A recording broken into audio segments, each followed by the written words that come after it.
Good evening. Whoa. Can we? Okay. All right. Good evening, Miss Judy. I bet you never thought this either. I didn't either. Hang on here. Let's see.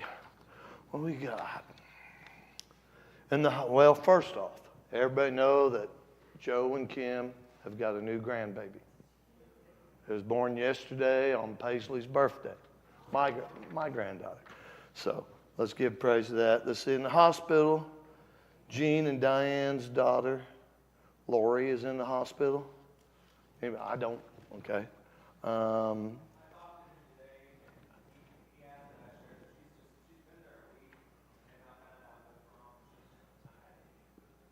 Okay, all right. Well, all right.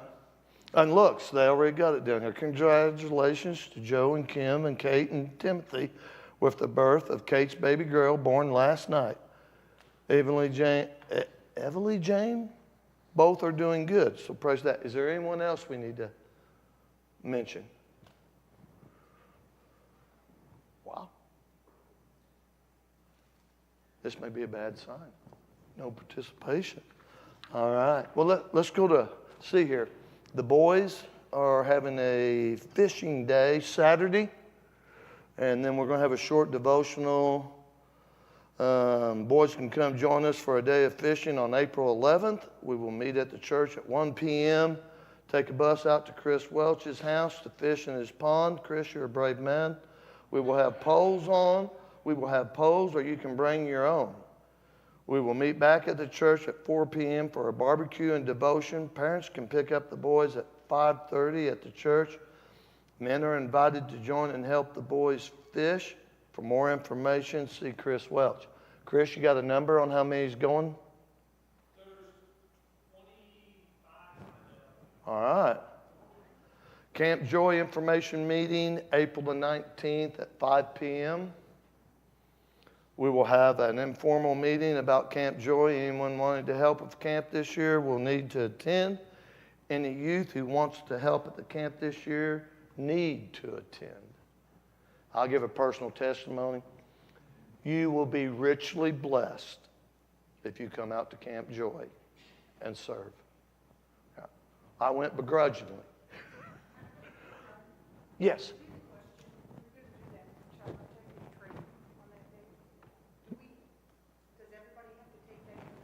David, I'll refer to the most intelligent guy in the room. That's not just for Camp Joy, but it's anyone who works with kids throughout the year. So it's every year we take a year?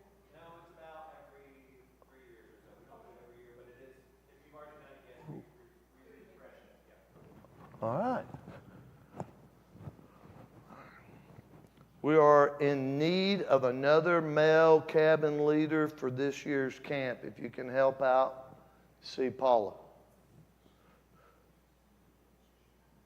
And we'll put you on the prayer list. I knew that laugh. Miss Becky.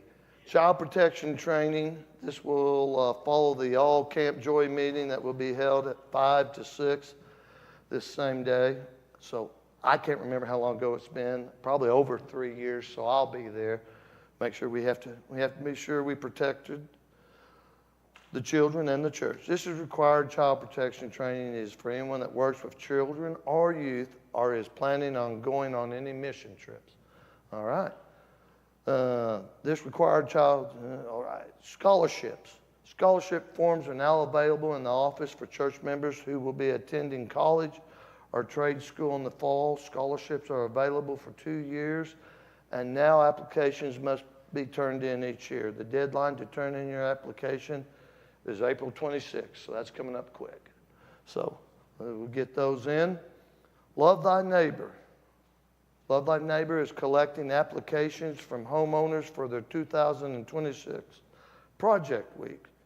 If you could use or know of someone who could use some help with home exterior projects, please visit our First Baptist Salem First Facebook page where we posted a link to the online application. Please have applications submitted by mid-February. Love Thy Neighbor volunteer forms are available now. pick one up in the church office. Phil, did I say that right? I think you did. Mid-February, John. Oh, it'll go downhill from here, won't it? All right.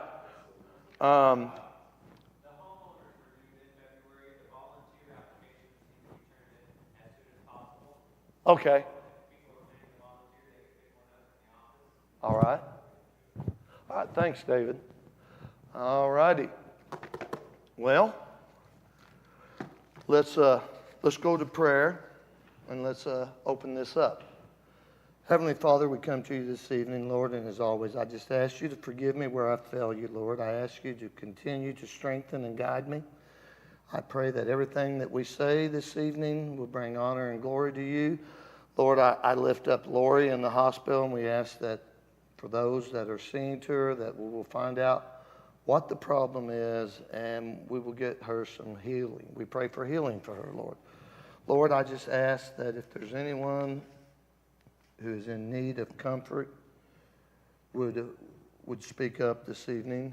And I just, as we go, I just say, I hope that this brings honor and glory to you. And it's in Jesus' name I pray. Well, last week, Joe did a wonderful job of bringing up the youth through the story of Ruth. And he talked about Naomi and how she was emptied. She talked about Naomi's returning to Moab. Ruth clinged to Naomi. Ruth and Naomi returned to Bethlehem in chapter 1. Ruth and Boaz met in chapter 2 in the harvest fields. Ruth begins to work. Boaz shows kindness to Ruth. Ruth returns to Naomi. And then in chapter 3, Ruth goes to Boaz at the threshing floor, and Joe explained that real well. And now we're into chapter 4 and the last 4 verses. Boaz buys Naomi's property and announces that he's marrying to Ruth, and they conceive, and that's where we take up. In the rest this week, it's restoration and promise. He says, when tragedy strikes, many people wonder and ask where God is. Whether it is a natural disaster or a family member's sudden death, they ask, to whom are we supposed to look? People in the period of Judges likely had the same question. I know every time I'm in a valley experience, I always wonder, where are you? Where are you? You know, and one of my favorite prints that Teresa has is Footprints in the Sand. And I'll butcher it, but it's like, where were you? You know? And the answer is, I was carrying you. And isn't that comforting?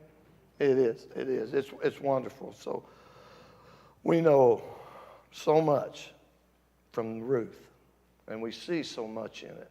And we see how God can use us in our messy, everyday ways, and how he uses ordinary people to show his magnificent grace.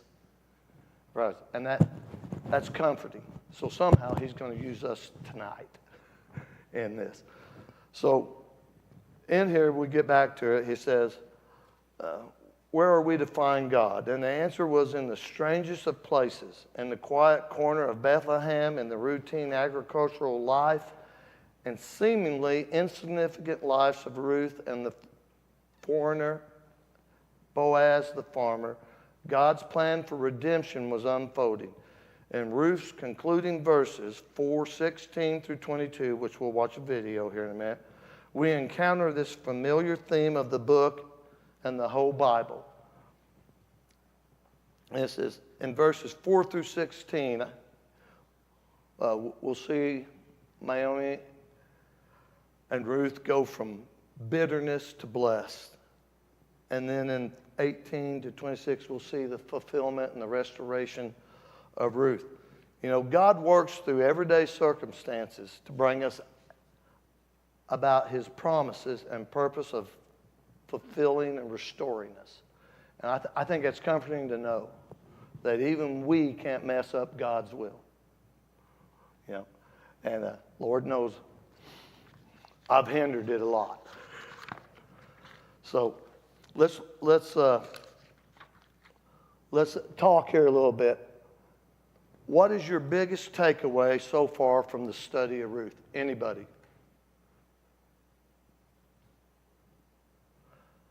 Well, to me, it's the fact that you see people that are down and out and insignificant and unimportant, and God uses them.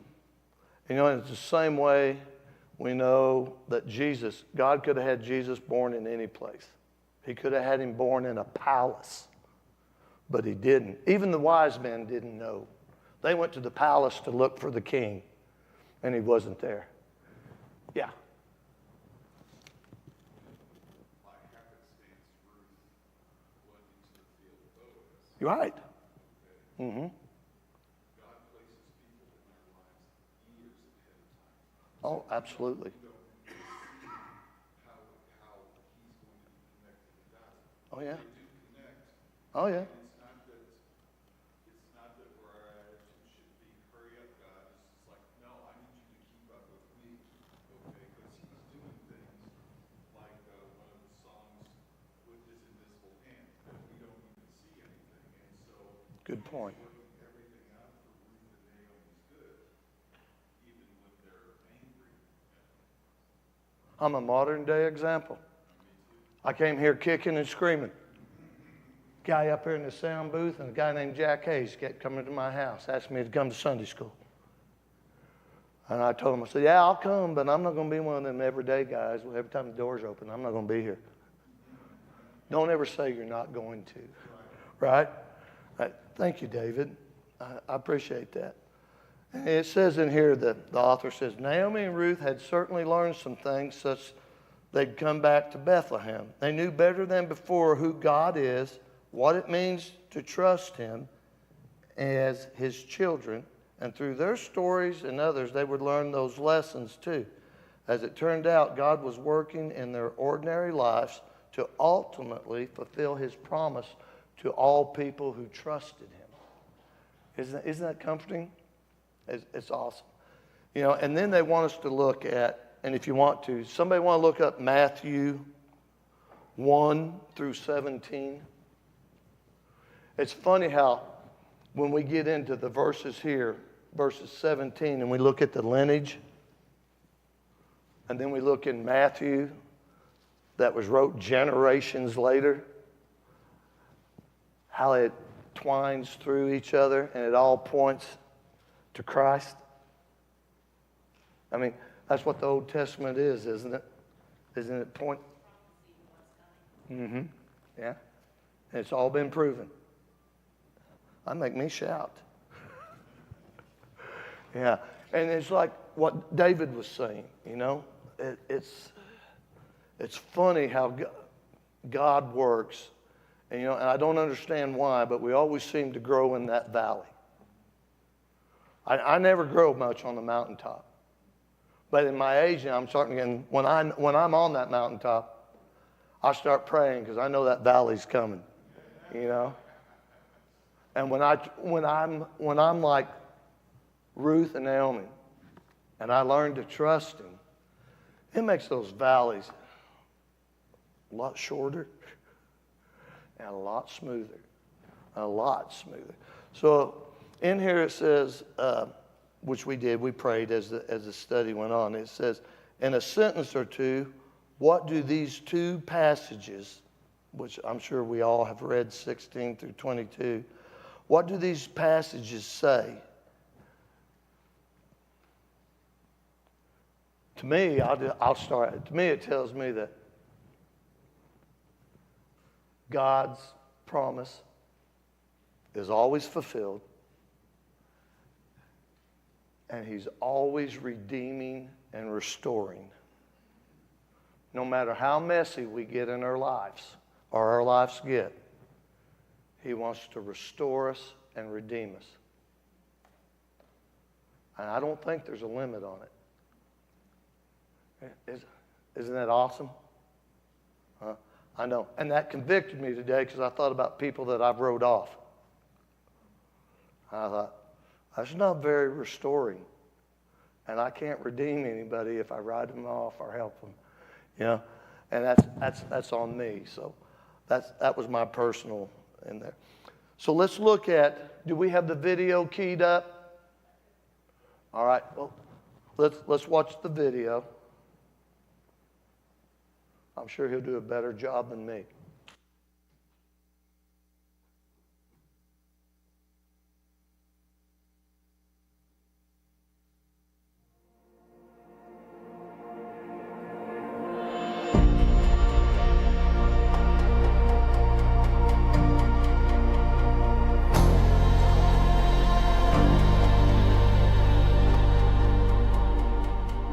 Then Naomi took the child and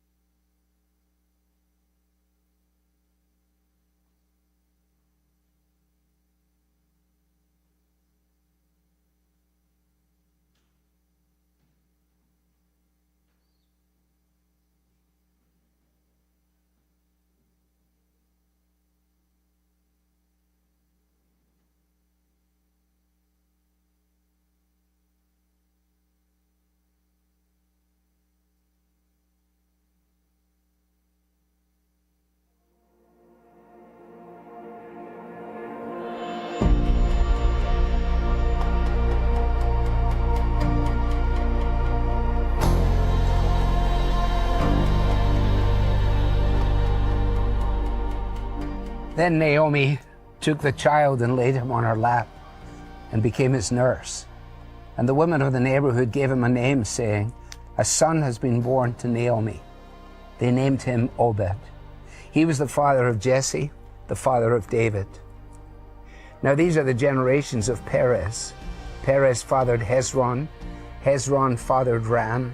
Ram fathered Amminadab. Amminadab fathered Nahshon. Nahshon fathered Salmon. Salmon fathered Boaz. Boaz fathered Obed. Obed fathered Jesse. And Jesse fathered David.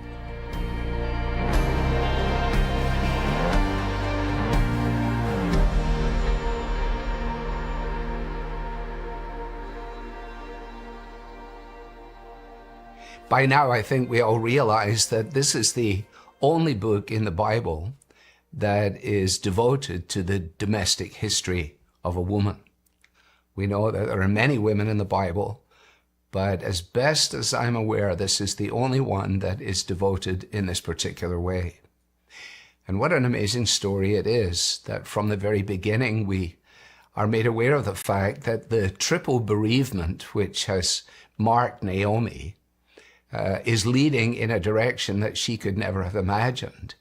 That the discoveries that are then made in the life of Ruth, in the marriage with Boaz and so on, has all come out of strange decisions, we might almost say mistakes, at least tentative disappointments. Because when we take it from the beginning and we realize that Elimelech's name means the Lord is king, the king rules over all, he rules over plenty and he rules over famine. And yet it was the famine that caused Elimelech to say, presumably one night when they went to bed, "I think the best thing we can do is get out of here, Naomi." And so they did. That wasn't necessarily a brilliant move, but in the providence of God, it was a key move. And also for him then to preside over the marriage of his sons, because they were not coming from the hills of Judah and from their background in Israel, supposed to be certainly intermarrying with women from Moab. And yet that is exactly what took place. And then, of course, their death, and then all that has followed from there. I think that the longer I read these passages and the longer I think about it, the more I'm aware of the fact of God's overruling and overarching sovereignty. That the pictures that we're given in the Old Testament that are pointing us forward, shadowy pictures that we maybe pick up on for a moment and then we wonder, am I imagining this or not? You realize that when you read the Bible backwards, which incidentally is good to do, as you read it backwards, you're coming on these things and you're saying, well, in light of what I know from over here, this is making sense of this. Because the providences of God, which is really the story of Naomi and Ruth, the providences of God are best understood in retrospect. People ask me about what the future holds, looking through the windscreen of my car, if you like. I might not have very many answers to that. But when I look in my rear view mirror and I realize the way that God has ordered my steps, I can see that things that I might have regarded as foolish missteps, he has brought into the unfolding story of my life. I would never have planned for my mother to die of a massive heart attack at the age of 46, leaving me and my sisters alone. But then when I became a pastor at the age of 23 and a bit and did funerals, and people looked at me and said, well, how could that kid do a funeral? What does he know about anything? Well, they didn't know what I knew about bereavement. It's only when you've stood at your own open graveside of a loved one. Now you process things in a very different way. And even the foolishness of your life. There's one of my favorite hymns, I might have it for my funeral one day. It begins, when all thy mercies, O my God, my rising soul surveys. Transported with the view, I'm lost in wonder, love, and praise. Unnumbered comforts to my soul, your tender care bestowed, before my infant heart conceived, from whom those comforts flowed. And I won't quote the whole hymn to you, but there is another verse that is never sung. It goes like this, and I like it. I lived it. When in the slippery paths of youth, with heedless steps I ran, your hand, unseen, conveyed me safe and brought me up to man. And I think one day in eternity, when we have this huge campfire and we're able to sit around with the characters from the past, people whose stories we've read, people whose lives we've imagined, and we get a chance to talk, we'll all be doing the same thing. We will all be saying, isn't God an amazing God? Isn't it wonderful that God fashioned us as he did, redeemed us according to his purposes, set us within his family, and gave us one another? And the intimation of that in the life of Ruth is surely there in the fact that as she is acknowledging all the way through, it's a very strange thing for me because I am a foreigner. I'm a transplant. How come I'm at your table, Boaz? How come? There's no reason why I should be there, but here I am. I had a funny thought last night. I thought I imagined that Ruth was singing her own version of a song that we often sing. And she was singing, I stand amazed in the presence of Boaz, the farmer, because he looked upon me and loved me and married me and cared for me. Of course, we don't sing, I stand amazed in the presence of Boaz. We sing, I stand amazed in the presence of Jesus the Nazarene and wonder how he could love me, a sinner condemned unclean. If our study in Ruth does not actually ultimately lead us to bow down in that way, then somehow or another, I think we've missed the point. Let's acknowledge the people who have had that kind of impact on our lives, and let's seek, as best we know how, to bring that kind of encouragement and focus to people who are in our sphere of influence. And if we say to ourselves, I can see how this is good for these biblical characters and even for some of the people that are in this Bible study with me, but I don't really see how it fits for me. Don't allow the evil one to diminish all the potential that is built into the person that you are. Because God has made you with your own DNA. It's not the same as the person next to you. And he has plans and purposes for you. There's an old statement, I think, by an Anglican clergyman or something like that, where he says, I am only one, but I am one. I cannot do everything, but I can do something. And what I can do, with God's help, I ought to do. And what I ought to do, with God's help, I will do. And again, the privilege that we have at this point in time, as ordinary men and women, teaching school, picking kids up from school, working as carpenters, working in laboratories, wherever we are, whatever we're doing, we are able to anticipate that we will reap a harvest if we don't give up. And the picture of the harvest, of course, runs all the way through.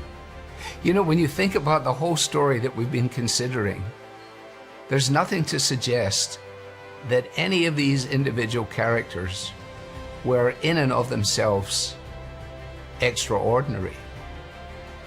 In fact, I think we would be safe in concluding that this really is a story of how God uses ordinary people in all different kinds of ways in order to achieve his purposes, because he is the God of the ordinary.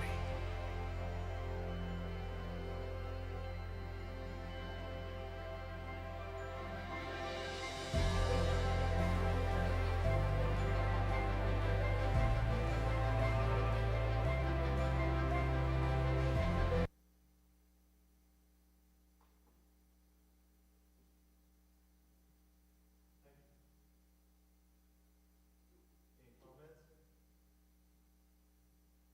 Anybody like to be ordinary? I think all things are possible to Jesus Christ. I think he knew me before he needed me in my mother's womb. And that all, and I think of ordinary, I think how better to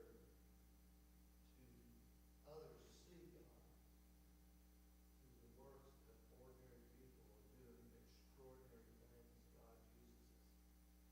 And I think this church and this congregation is a shining example of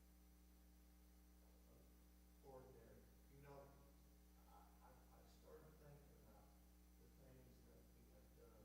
I don't know if you guys know this, but this church has fed over, in one little instant, over 10,000 people on Christmas Day. And that's just a small one that we've done. That doesn't even count the works of this church and the missions that they go on. Yeah. You can't hear me? Sounds like it's on. My apologies. All right. So it's asked us after the video, it wants us to discuss some questions. And it says, what does the genealogy of Ruth and Matthew teach us about God? Anybody want to share?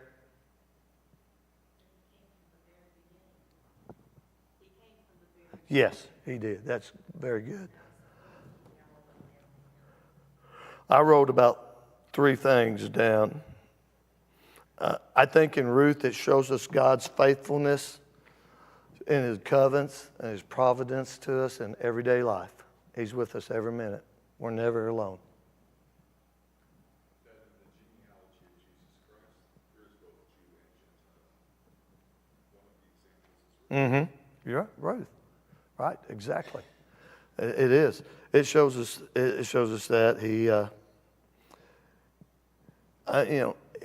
Again, it shows us that he keeps his covenant, and he keeps it across generations. He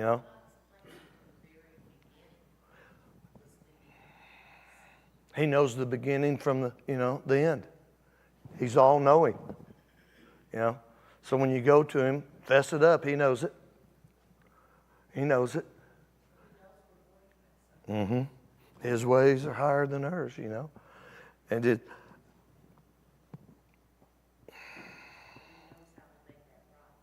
He does.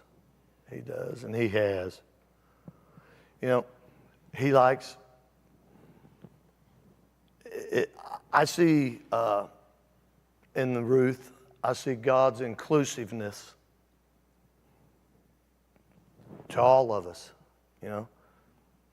He gave his only begotten Son so that none should perish, you know. That's even those ones that I wrote off that I got to go reconnect. Hopefully it's not a long list, you know. And in Matthew, it just dovetails right into it together. And it, like you said, it just points to the prophecy. And its fulfillment in the manger. And then his work on the cross. And then what we just celebrated last Sunday, his victory over death. You know, we're not going to experience death. We're going to walk through the shadow of it, but we're not going to, we're not going to live in it. It's a moment to glory.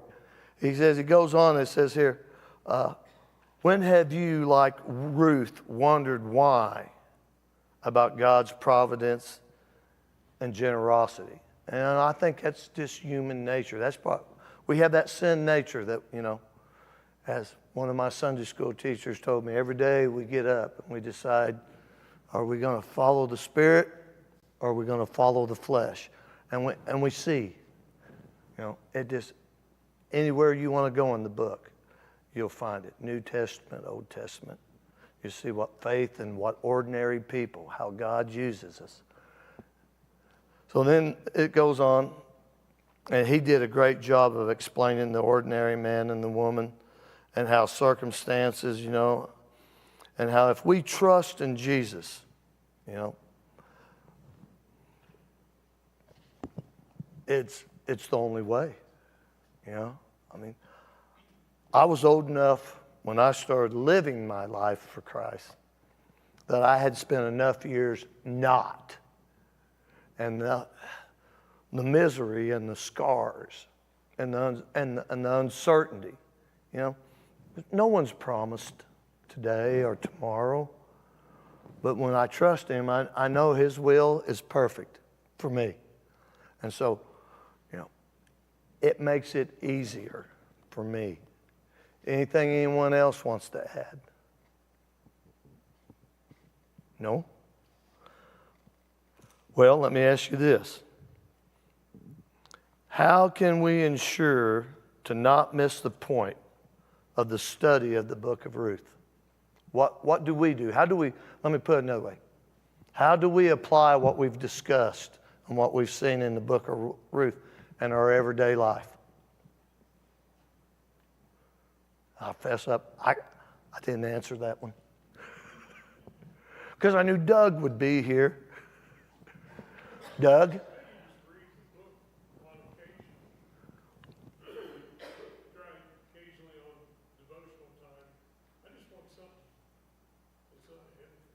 You know, that's what.